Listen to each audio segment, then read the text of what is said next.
that my rights were violated, but if the impeachment is vacated, there will be a constitutional crisis because there will be two deputy presidents. And this lady who has gone to school summarized the whole argument in a very simple manner. She told me it was like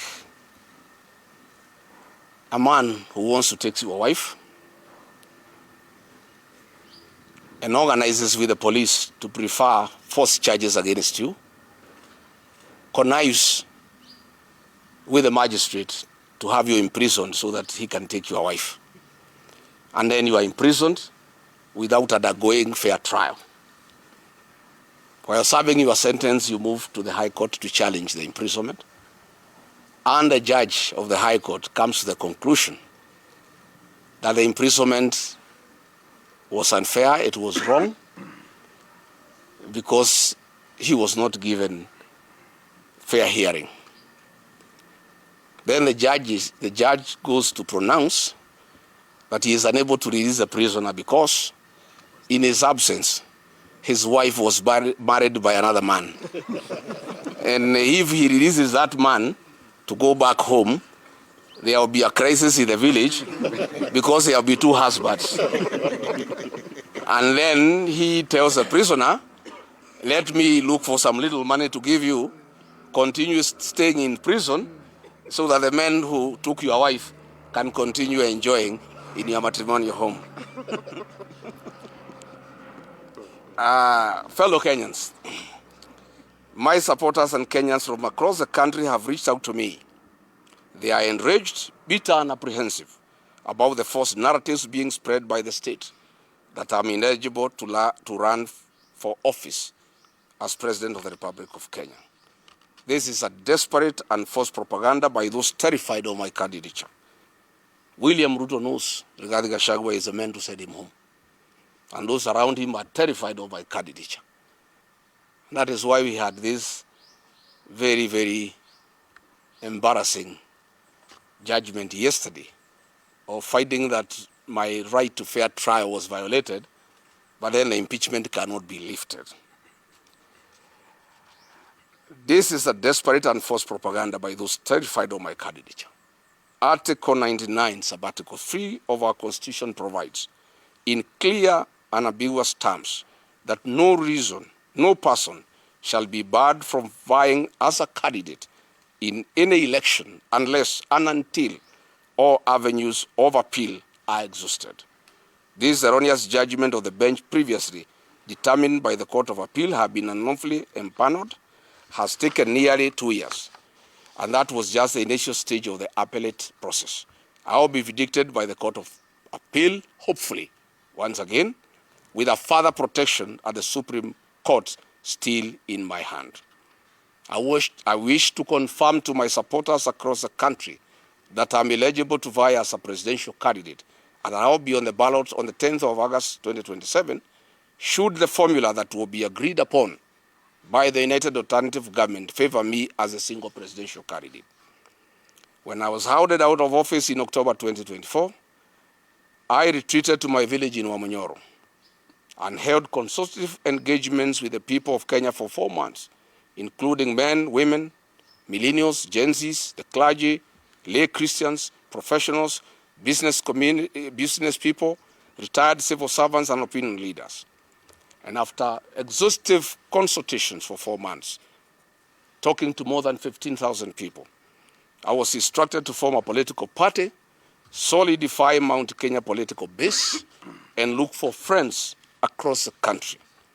This I have successfully done.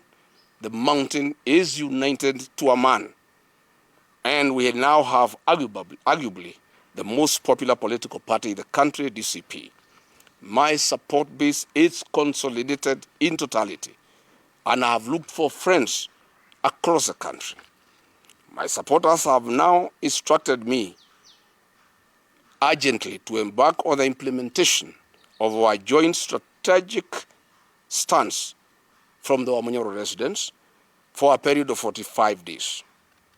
after a tour of Western Kenya where I want to go and support my deputy party leader, Cleo Malala and Eugene Wamalwa over the weekend, from Monday, I'll camp in Wamunyoro village for 45 days to start exhaustive and extensive consultations with my supporters and opinion leaders and stakeholders on the formula of identifying a single presidential candidate to face President William Ruto. Following the High Court ruling, my 60-member caucus of elders and professionals, including the clergy and the youth who advise me on political, social, and economic issues on a daily basis, held a virtual meeting last night following the judgment that was reached by the 3 judges. And now they have instructed me as follows: that the work of political mobilization to remove President William Ruto from office is complete, and there is no need for further political mobilization. They have now tasked me to engage of what in their view is of utmost priority: the identification of a single presidential candidate to face President William Ruto. They have asked me to move to Wamunyoro and meet stakeholders, opinion leaders, and all the people who matter in our political formation to seek their mandate and authority to initiate negotiations with my core principles with a view of identifying a single presidential candidate.